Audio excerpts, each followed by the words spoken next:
नमस्कार, कंज्यूमर अड्डा में आपका स्वागत है। मैं हूं मनोज श्रीवास्तव। आज हम बात करेंगे ONDC की, जिसे हम कह रहे हैं ई कॉमर्स में क्रांति। ONDC यानी open network for digital commerce. तो ये क्रांति कैसे होगी? क्रांति तब होती है जब बहुत बड़े परिवर्तन होते हैं और बहुत विस्तृत परिवर्तन होते हैं, यानी चौतरफा। तो ONDC पहले तो आपको बता दें कि ई कॉमर्स में क्रांति जरूर लाएगी, लेकिन ना तो ये कोई प्लेटफॉर्म है, ना ही ये कोई एग्रीगेटर है। ये है सरकार की एक पहल, जहां तक हम इसे समझ पाए हैं। एक ओपन नेटवर्क प्रोटोकॉल सरकार स्थापित करेगी ई कॉमर्स के स्पेस में, और उससे एक लेवल प्लेइंग फील्ड मिलेगी, यानी सबकी बराबरी होगी। क्रांति इस तरीके से होगी कि छोटा बड़ा हर तरह का कारोबारी ई कॉमर्स को लेकर डरेगा नहीं, बल्कि ई कॉमर्स करेगा और कम से कम लेवल प्लेइंग फील्ड बनेगा। उसके साथ कोई नाइंसाफी नहीं होगी। ये बेसिक परिकल्पना है। दूसरी तरफ जो कंज्यूमर है, उसको भी बड़े विकल्प मिलेंगे, ज़्यादा विकल्प मिलेंगे, उसकी भी ताकत बढ़ेगी। तो इन सबको ताकत कैसे मिलेगी? इन सबको ताकत मिलेगी सबसे पहले तो सरकार से, क्योंकि ONDC सरकार के तरफ से बैक किया हुआ नहीं, ये सरकारी कंपनी है एक तरीके से। दूसरा, देश के तमाम जो बड़े बैंक्स हैं, चाहे वो प्राइवेट हो या सरकारी बैंक, वो सब इसको बैक कर रहे हैं, इसमें हिस्सेदारी ले रहे हैं। कई बड़ी जो फाइनेंशियल इंस्टीट्यूशंस है, वित्तीय संस्थाएं, वो इसमें शामिल हैं। दिग्गज इसकी एडवाइजरी काउंसिल है, जिसमें तमाम ऐसे लोग शामिल हैं जिनके पास कारोबार का और फाइनेंशियल सेक्टर का और तमाम तरह के सेक्टर्स का बड़ा एक्सपोजर, बड़ा एक्सपीरियंस है। इसके अलावा जितनी भी आप ऑनलाइन कंपनियां जानते हैं बड़ी, चाहे अमेजन हो, फ्लिपकार्ट हो या रिलायंस रिटेल हो, इन तमाम ने इंटरेस्ट शो किया है कि वो इसमें पार्टिसिपेट करेंगे। पेमेंट ऐप्स जितने आप जानते हैं वो सब भी तैयार हैं इस पर आने के लिए। ट्रेडर्स बॉडी, रेस्टोरेंट्स बॉडी, तमाम तरह के, और कुछ नए क्षेत्र भी, जैसे एग्रीकल्चर में अभी तक ई कॉमर्स का उतना बोलबाला नहीं है, तो वो भी इसमें बड़े प्लेयर्स उसके शामिल होंगे। तो एक तरह से एक बड़ा अम्ब्रेला तैयार हो रहा है। तो इसको ठीक ठीक से आज हम समझेंगे, आम कंज्यूमर के लिहाज से भी और जो छोटे बड़े कारोबारी हैं, खास करके छोटे कारोबारी, उनके लिहाज से भी कि ये कैसे काम करेगा और कैसे बदलाव लाएगा। हमारे साथ चर्चा में शामिल हो रहे हैं ONDC के chief business officer Shirish Joshi, वजीर एडवाइजर्स के फाउंडर और MD हरविंदर साहनी, और federation of retail traders welfare association के प्रेसिडेंट वीरेंद्र शाह। तो इन सबसे हम बात करेंगे, लेकिन सबसे पहले शिरीष साहब, आपसे शुरुआत करना बनता है। देखिए, पहला सवाल तो हम रखेंगे अपने कंज्यूमर्स की तरफ से, दर्शकों की तरफ से, कि आप करने क्या जा रहे हैं। ये ना तो प्लेटफॉर्म है, ना ही एग्रीगेटर है। हमारा यानी कि कंज्यूमर का एक्सपीरियंस क्या होगा जब ONDC पूरी तरीके से पूरे देश में लागू हो जाएगा? उस आइडियल कंडीशन में हमारा एक्सपीरियंस क्या होगा? इसमें दो चीज़ें ऐसी होंगी जो आज अनुभव नहीं की जाती हैं। पहला तो ये है कि देश में कोई भी किसी भी चीज़ का विक्रेता हो, चाहे वो उत्पाद हो, चाहे वो कोई सर्विस हो, वो सारे एक ही जगह मिलेंगे। आज हम क्या करते हैं कि हमें घर के लिए कुछ ख़रीदना है तो हम एक एप्लीकेशन पे जाते हैं। हमें एक सफ़र करना है, किसी और शहर जाना है तो हम किसी और एप्लीकेशन से उसका टिकट लेते हैं। हमें उस शहर जाके कहीं रहना है तो उसका हम किसी तीसरे एप्लीकेशन से करते हैं। कुछ चीज़ें हमको किसी एप्लीकेशन में नहीं मिलती है तो उसको हम सर्च करके वहाँ से निकालते हैं। तो आज हमारी जो अलग अलग ज़रूरतें हैं, ये सब अलग अलग जगह मौजूद हैं। ये सब ONDC के ज़रिए, जब जैसा आपने कहा कि भविष्य में जब सारी सुविधाएं ONDC में आ जाएंगी तो ये सारी चीज़ें एक ही जगह ग्राहक को मिलेंगी। ये एक बड़ी सुविधा है। दूसरी बात ये है कि आज जिस तरह से व्यवहार होता है उसमें ग्राहक को और बेचने वाले को, दोनों को एक ही एप्लीकेशन में होना बहुत ज़रूरी है, वरना उनके बीच व्यवहार नहीं हो पाता है। पर ONDC के ज़रिए चाहे ग्राहक एक एप्लीकेशन पे हो और बेचने वाला किसी और एप्लीकेशन पे भी हो, तो भी इन दोनों के बीच में व्यवहार हो सकता है। तो इससे ये होगा कि ना सिर्फ अलग अलग तरह के उत्पाद या सर्विसेज एक जगह मिलेंगी, उसको देने वाले, उसको प्रदान करने वाले हर एक विक्रेता की भी जानकारी मिलेगी और उनमें से चयन हो सकेगा ग्राहक के लिए। तो ये दो चीज़ें आज मुमकिन नहीं है, ONDC के ज़रिए ये मुमकिन हो जाएंगी। तो ये हमें मिलेगा कहाँ? हम जाएंगे कहाँ? अभी तो हम ऐप पे जाते हैं, ONDC को हम कहाँ ढूंढेंगे? जी, ONDC आपको मिलेगा बहुत सारी ऐप्स में। अब जैसे आज पेमेंट के लिए आपसे कोई कहे कि आप UPI को कहाँ ढूंढते हैं, तो पेमेंट की कई एप्लीकेशंस हैं जो UPI से जुड़ी हुई हैं। ऐसे ही बहुत सारी ऐप्स होंगी जो ONDC से जुड़ी रहेंगी। इनमें से कई ऐसी ऐप्स हैं जो आज आपके फ़ोन पे ऑलरेडी होंगी, चाहे वो मैसेज करने वाली एप्लीकेशन हो सकता है वो आपकी बैंक की एप्लीकेशन हो सकता है जिस टेलीकॉम कंपनी का आपका सिम कार्ड है उसकी एप्लीकेशन हो सकता है कोई गेम एप्लीकेशन हो, किसी भी तरह की एप्लीकेशन या सोशल मीडिया एप्लीकेशन हो। तो जो एप्लीकेशन आज भी आपके फ़ोन पे मौजूद है, अगर वो ओएनडीसी के प्रोटोकॉल अपना ले, जैसे हम विदेश जाते हैं तो हम हमारे जो यंत्र होते हैं बिजली के, उसके आगे हम एक अडेप्टर लगाते हैं कि वहाँ के प्लग में हम फिट करा सकें। तो इसी तरह सोचिए कि जो सॉफ्टवेयर है, जो एप्लीकेशन है, वो अगर ओएनडीसी का वो सॉफ्टवेयर प्लग लगा ले जिससे वो ओएनडीसी से जुड़ सके, तो उनमें से कोई भी एप्लीकेशन खरीदने के लिए ग्राहक जा सकते हैं। तो चाहे वो मैसेजिंग की एप्लीकेशन हो, चाहे वो यूटिलिटी एप्लीकेशन हो, या फिर कोई नई एप्लीकेशन बनाए तो वो नई एप्लीकेशन भी, पर इसके लिए ज़रूरी नहीं है कि कोई नई एप्लीकेशन का इस्तेमाल हो। आज की डेट में जो उनके फ़ोन पे उनमें से भी कोई एक हो सकती है। तो जोशी साहब ये बताइए कि आज जैसे हमें सपोज किसी बैंक के ऐप से या किसी वॉलेट से किसी को पेमेंट करनी होती है थ्रू यूपीआई, तो हम उसमें जाते हैं, वहाँ हमें एक सेक्शन बाकायदा बना हुआ मिलता है जहाँ से हम यूपीआई कर लेते हैं। तो क्या हर एक ऐप जो कि आपका मेंबर होगा यानी ओएनडीसी का मेंबर होगा, उसमें कहीं एक इसी तरीके का यूपीआई के जैसा ओएनडीसी का कोना होगा? जी बिल्कुल। तो वो ऐप में एक बटन या एक विजेट या एक जगह होगा जहाँ पे क्लिक करके आप ओएनडीसी यात्रा में प्रवेश कर सकते हैं। तो वहाँ पे फिर अगर आप ग्राहक हैं तो वहाँ प्रवेश करके ओएनडीसी पे जो जो विक्रेता हैं उन सब का जो कैटलॉग है वो आप देख पाएंगे और उनमें उनके पास जो जो चीज़ें वो आप खरीद पाएंगे। और हम किसी एक ऐप पर होंगे लेकिन उसी ऐप पर जो जितने तमाम ऐप्स मेंबर हैं ओएनडीसी के वो सब मौजूद होंगे। जी, वो सब मौजूद होंगे और उन सब पे जो बाकी लोग जुड़े हुए हैं उनसे आप फिर व्यवहार कर पाएंगे। जैसे अगर आप क्रेता हैं तो बाकी सब ऐप पे जो जो विक्रेता हैं उन सबको आप देख पाएंगे, या अगर आप विक्रेता हैं तो सभी ऐप के क्रेताओं को आप बेच पाएंगे। जी ठीक है, एक बेसिक फंडामेंटल सी समझ मेरे ख्याल से हमारे दर्शकों को भी बन गई होगी। हरमिंदर साहनी साहब, आप तो वॉच करते हैं इस पूरे सेक्टर को, कैसा लग रहा है आपको ये आइडिया?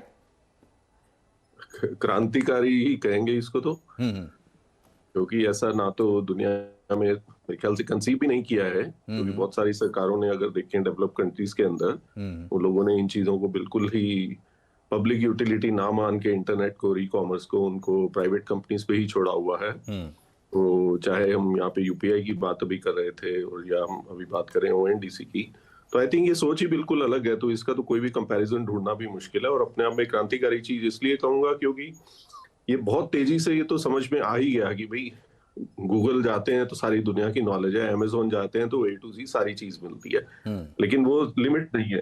लगता है ऐसा कि सब कुछ है वहां पर, लेकिन वो सब कुछ नहीं है। तो ये अब जब यूनिवर्सल प्लेटफॉर्म इस तरीके की बात इन चीजों की होने लगती है, जिसका ये तो इनफाइनाइट है एक तरह से, क्योंकि जैसे प्लग एंड प्ले है कि उसमें जो भी साथ जुड़ता जाएगा उसके थ्रू सारी चीज जुड़ती जाएगी। तो ये एक तरह समझिए यूनिवर्सल नेटवर्क तो यही हुआ जी।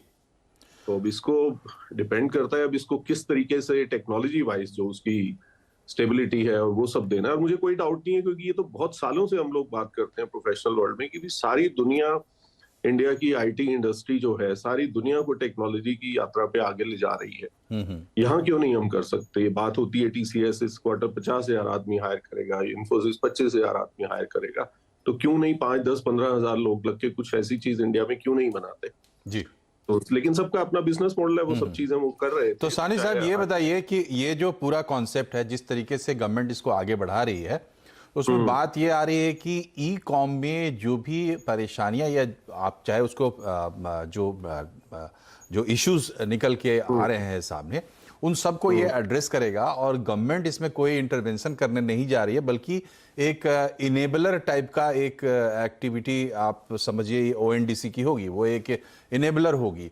इससे जैसे कि कंपटीशन, अनफेयर जो प्रैक्टिसेस है जिनकी शिकायत वीरेन भाई जैसे लोग करते रहते हैं कि भाई आप प्रेडेटरी प्राइसिंग करते हैं वगैरह, कई सारे इश्यूज हैं, और ये माना जा रहा है कि वो इश्यूज भी इसमें एड्रेस होंगे। अल्टीमेटली तो वो कंज्यूमर का ही फायदा होगा। तो आपको लगता है कि इसमें संभावनाएं हैं वैसी? बिल्कुल वैसी हैं, क्योंकि आप बात करें अगर तो चाहे जितनी टेक्नोलॉजी कंपनी हो, सब बात शुरू वहीं से करते हैं कि कैसे वो सारे इकोसिस्टम को डेमोक्रेटाइज कर देंगे, लेकिन बहुत जल्दी फिर वो डेमोक्रेटाइजेशन को भूल के वो उसको प्राइवेट कर लेते हैं, क्योंकि उनके लिए स्टेक्स अलग तरह के प्राइवेट कंपनीज हैं, और बिल्कुल ठीक है। लेकिन कहीं ना कहीं टेक्नोलॉजी का रोल हमेशा से ही रहा है, डेमोक्रेटाइज कैसे हो सारी चीज। तो इस तरीके की प्लेटफॉर्म वो कर पाएंगे। इंटरवेंशन या सारी नहीं होगी, मैं उस पर भी कमेंट नहीं करना चाहता, भी कब होगी क्या होगी कोई नहीं जानता। इसलिए कहें कि ये सारे चैलेंजेस को सॉल्व कर देगी, मेरे ख्याल से वो क्लेम करना भी गलत है, क्योंकि चैलेंजेस नए आएंगे, उसके लिए नए सॉल्यूशन ढूंढने होंगे। लेकिन जो डेमोक्रेटाइजेशन करने वाला स्टेप है इस सारी चीज को, ये प्राइवेट कंपनीज में नहीं, वहीं से आर्गुमेंट शुरू किया था अपना, वहीं से चले थे, लेकिन वो हुआ नहीं। फिर सब चीजें सोशल मीडिया में, ई कॉमर्स में हमने सब जगह देखा है, एंड जो भी उनकी कंपल्शंस है, तो ये सिर्फ उस डायरेक्शन के अंदर उसको फर्दर, जिसे कहते हैं ना, नच कर रही है, ताकि उसी तरफ रहे सारी चीज। और जो आप कहें मुझे एक जगह से दूसरी जगह जाना है, मुझे हर जगह अगर अपनी गाड़ी खरीदनी होगी, अपना हाईवे बनाना होगा, तो मैं नहीं कर सकता ना कॉम्पीट एक ट्रैवल कंपनी से। तो अगर सबके लिए वो एक नेटवर्क तैयार किया गया, मैंने जैसा कहा, पब्लिक यूटिलिटी जब तक इस चीज को नहीं मानेंगे, डिजिटल कनेक्टिविटी को और डिजिटल कॉमर्स को, तब तक ये गलत ही रहना था। ये स्टेप उस डायरेक्शन में है। क्या सारी चीजें इससे एकदम से सॉल्व हो जाएंगी? गलत है सोचना, लेकिन डायरेक्टली बिल्कुल ठीक है, उसी तरफ जा रहे हैं, और ये अपने आप सुधरती रहेगी चीज आगे से आगे। जी, ये इसमें कोई दो राय नहीं है कि दिशा जो है इसकी, ये एक बहुत ही बड़ी भविष्य की दिशा है और बहुत सही लगती है। आप अगर पूरे लैंडस्केप को समझने की कोशिश करते हैं तो लगता है कि नहीं, सरकार का ये रोल सरकार ने अगर समझा है तो बड़ी बात है। और इसके पीछे यूपीआई का अपना एक्सपीरियंस है, जो कि सबसे बड़ी इंस्पिरेशन है शायद इसके पीछे। बहरहाल हम वीरेंद्र जी के पास जाएं, इससे पहले जोशी साहब एक दो सवाल आपसे और लेना चाहता हूं। मैंने बात की अपने कंज्यूमर्स की, अपने दर्शकों की, आपने समझा दिया कि भाई आपको यूपीआई की तरह गेटवे मिल जाएगा। लेकिन जो ऑफलाइन ट्रेडर्स हैं, सेकेंड फेज में आप कह रहे हैं कि आप उनको ऑनबोर्ड करेंगे, कैसे करेंगे? जी, तो इसका जरिया एक सेलर एप्लीकेशन होगी। जैसे हम इंटरनेट पे जाते हैं तो हमें एक ब्राउज़र की ज़रूरत पड़ती है, क्योंकि वो एक सॉफ्टवेयर लेयर आ गई हमारे बीच में और वो पूरे ब्रह्मांड के बीच में, जिससे हम उसको देख सकते हैं, समझ सकते हैं।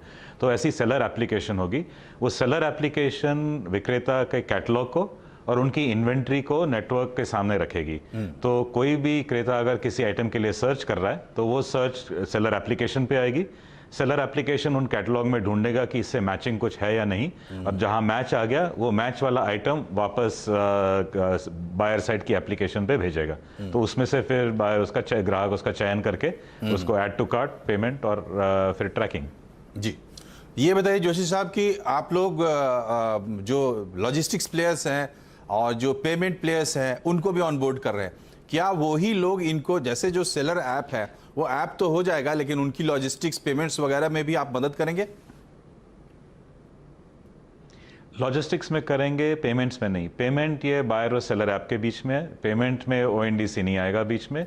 एक बार बायर ने सेलर को सिलेक्ट कर लिया तो वो बायर एप्लीकेशन सेलर एप्लीकेशन के बीच में वो बायलैटरल ट्रांजैक्शन जिसे कहते हैं वो हो जाएगी। ओएनडीसी उसमें नहीं आएगा। पर लॉजिस्टिक्स भी एक सर्विस ही है, तो लॉजिस्टिक्स के जो कंपनीज हैं वो भी ओएनडीसी पे रहेंगे।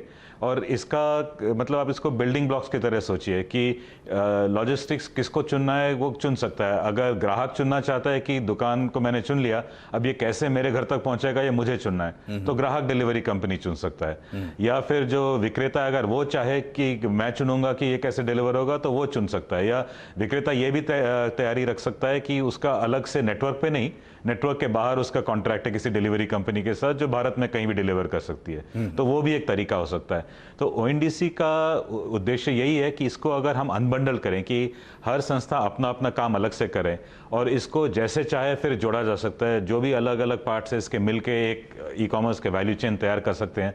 तो जैसे कि आपके दूसरे गेस्ट ने कहा कि ये एक मॉडल नहीं, इसमें असंख्य मॉडल हैं। और यही इसकी ताकत है कि ग्राहक को कैसे चाहिए और विक्रेता को कैसे चाहिए, उसके अनुसार इसमें लोग जुड़ जाएंगे और वो व्यवहार तैयार हो जाएगा। तो ये असंख्य मॉडल का एक तरीका है, ऐसे समझिए। जी, और वीरेंद्र भाई के पास जाने से पहले मैं ये बता दूं कि इसमें जो है स्टेक होल्डर्स में जो रिटेलर्स हैं छोटे, वो भी शामिल है। वीरेंद्र जी, आप ये बताइए कि आपको पूरा आइडिया कैसा लग रहा है और आप अपने तरफ से क्या पॉइंट्स इसमें ऐड करना चाहते हैं?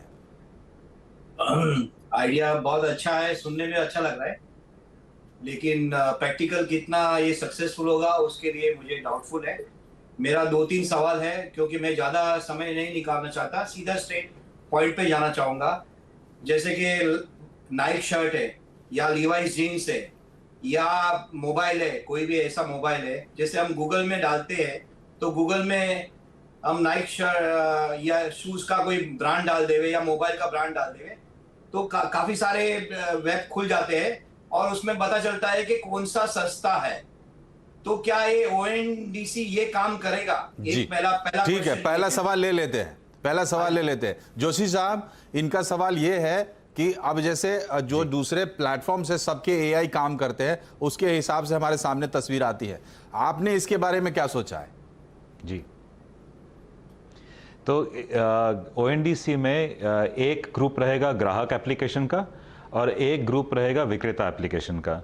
तो जो ग्राहक एप्लीकेशन है वो ये सुविधा प्रदान करेंगी ग्राहक को कि जब ग्राहक कोई भी आइटम डालता है, जैसे उन्होंने कहा मोबाइल डाला, तो पूरे ओएनडीसी से जुड़े जितने विक्रेता हैं मोबाइल के, उन सब की कैटलॉग एंट्री आ जाएंगी और वो सब ग्राहक को दिखेंगी। ना सिर्फ किसी एक एप्लीकेशन या किसी एक संस्था से जुड़ी हुए विक्रेताओं की लिस्ट, पूरे किसी भी संस्था से जुड़े हुए विक्रेताओं की लिस्ट आ जाएगी। तो इसमें जो दिखेगा वो उसकी यादी कहीं ज़्यादा है किसी एक एप्लीकेशन से, सबकी मिलाकर इनको दिखेगी और हम उसको सॉर्ट कर पाएंगे, अपने हिसाब से फिल्टर कर पाएंगे।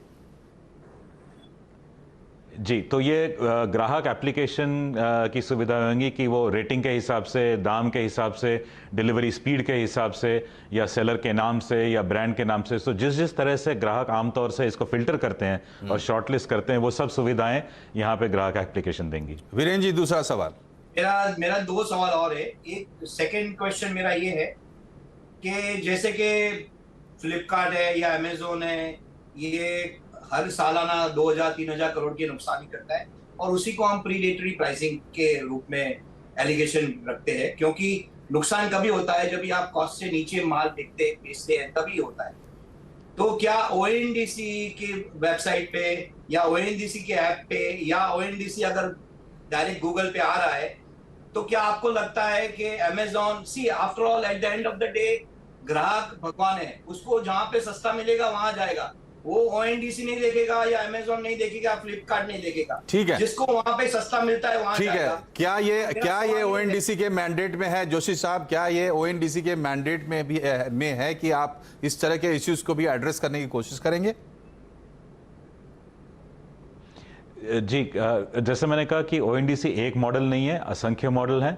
तो इसमें आप सोचिए कि आपके घर के पास अगर कोई दुकान है, ठीक है, अगर आप इन बड़े प्लेटफॉर्म पे कोई आइटम ढूंढते हैं तो ज़रूरी नहीं है कि वो दुकान सबसे ऊपर आ जाए। हो सकता है कि आप ऐसी दुकान से खरीदे जो शहर के दूसरी तरफ है या दूसरे शहर में, तो उसमें टाइम भी लग सकता है। तो इस तरह का चुनने का जो तरीका है, इसमें लिमिटेड ऑप्शंस होते हैं। ओएनडीसी में क्या रहेगा कि आप अपने हिसाब से जैसे चुनना चाहें, अगर आप किसी दुकान से खास लेना चाहें तो उस तरह से भी कर सकते हैं। जैसे यूपीआई में क्यूआर कोड होता है किसी एक दुकान में पेमेंट करने के लिए, तो वो भी इसमें सुविधा रहेगी कि अगर आपको किसी विशिष्ट दुकान से लेना है तो वो भी आप ले पाएंगे। तो ये इस तरह से जिस तरह का आपको चाहिए, जैसा चाहिए, वो आपको मिल पाएगा अगर आप खुद विक्रेता बनना चाहते हैं। जी जी, वीरेंद्र जी, आपका तीसरा सवाल जल्दी से पूछिए। मेरा तीसरा सवाल बहुत सिंपल है। ये सारी चीज ओएनडीसी को प्लेटफॉर्म खड़ा करने के लिए या 10,000 या 15,000 आदमी को, स्टाफ को लगाने के लिए जो खर्चा होगा, इसका जो एक्सपेंसेस होगा, वो एक्सपेंसेस अगर ये no profit and no loss है, तो अगर आप बायर और सेलर को जुड़ा रहे हो तो आपका रेवेन्यू कैसे होगा? ठीक है, किस प्रकार से आप इसको हैंडल करेंगे? ठीक है, जोशी साहब, आपका रेवेन्यू मॉडल।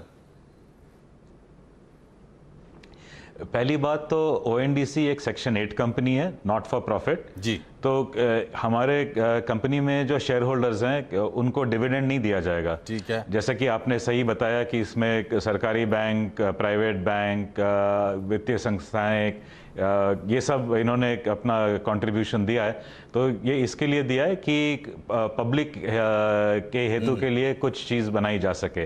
तो अभी जो शेयर होल्डर फंड्स हैं वो हमारे लिए काफ़ी हैं अगले 2-3 साल के लिए। ठीक है, और इसके बाद हम अभी तो ये नेटवर्क फ्री है, इसमें हम कोई चार्ज नहीं कर रहे हैं, पर आगे चल के इसमें अगर चार्ज आएगा भी तो बहुत कम आएगा, क्योंकि हमारा ये सोचना है कि करोड़ों की संख्या में अगर कोई यहाँ पे खरीदने का व्यवहार करेंगे तो उसका बहुत छोटा सा अंश भी अगर हम लेंगे तो वो हमारी जरूरत के लिए काफी रहेगा। जी, चलिए, ठीक है, स्केल बहुत बड़ा होगा और ये कंपनी कभी जी जी, और ये कंपनी कभी इतनी बड़ी होगी नहीं, हमारा कॉस्ट स्ट्रक्चर छोटा ही रहेगा। ठीक है, तो वो मुमकिन हो पाएगा। ठीक है।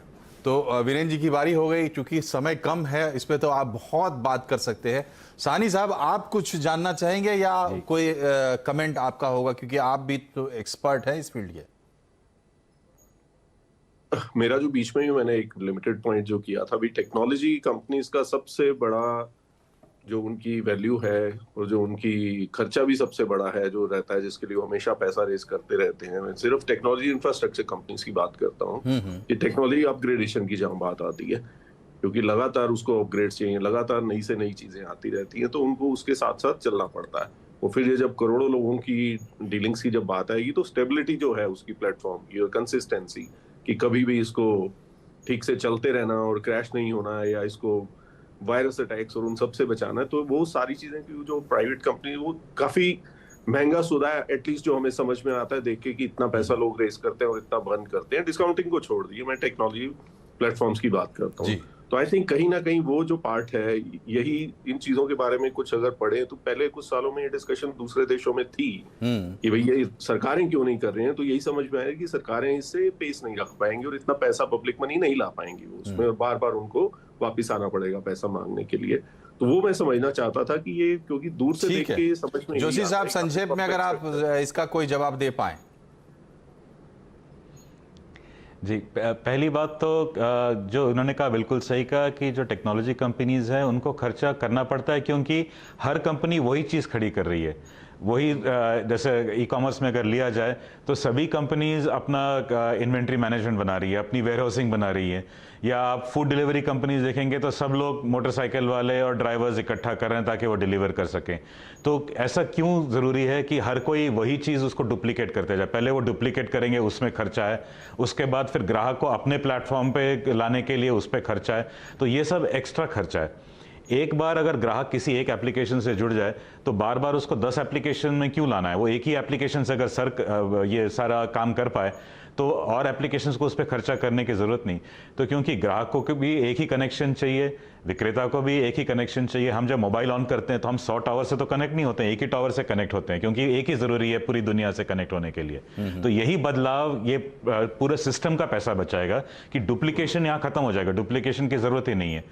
कल को अगर आप भी अपनी दुकान खोलेंगे, किसी एक एप्लीकेशन से जुड़ जाएंगे और मान लीजिए ग्राहक के साइड पे 10 करोड़ ग्राहक हैं, वो 10 करोड़ ग्राहक आपको देख पाएंगे, उसके लिए आपको एक पैसा खर्च करने की जरूरत नहीं। तो ये ओएनडीसी के जरिए मुमकिन हो पाएगा। जी, तो कुछ इकोनॉमीज हैं जिनसे उम्मीद है कि वो तमाम शंकाएं जो अब तक हमने व्यक्त की है उसको पूरा होगा। लेकिन सबसे बड़ी बात यह है कि क्रांति, देखिए, दरअसल जब हो जाती है तब होती है। क्रांति के बारे में बहुत भविष्यवाणी होती नहीं है, लेकिन जिस तरीके से यूपीआई को सरकार ने एक सक्सेस बनाया और पूरी दुनिया उसका लोहा मान रही है, तो ये मानकर चलना चाहिए कि ओएनडीसी भी एक सक्सेस होगा, और इस पर जितना भरोसा बढ़ेगा उतना ज़्यादा इसके सक्सेस के चांसेस बढ़ेंगे। इसलिए हमने आज ये कार्यक्रम भी किया ताकि लोगों को साफ साफ जानकारी मिल सके। अभी तक बहुत सारे लोग ये समझ रहे थे कि शायद सरकार कोई एक प्लेटफॉर्म लाने जा रही है और बड़े जायंट से मुकाबला करने जा रही है। ऐसी कोई बात नहीं है, लेकिन जो तमाम आज चर्चा हुई उससे हमें उम्मीद है कि बहुत तस्वीर साफ हुई होगी। आप तीनों मेहमानों का बहुत बहुत शुक्रिया हमसे जुड़ने के लिए। कार्यक्रम में फिलहाल इतना ही। नमस्कार।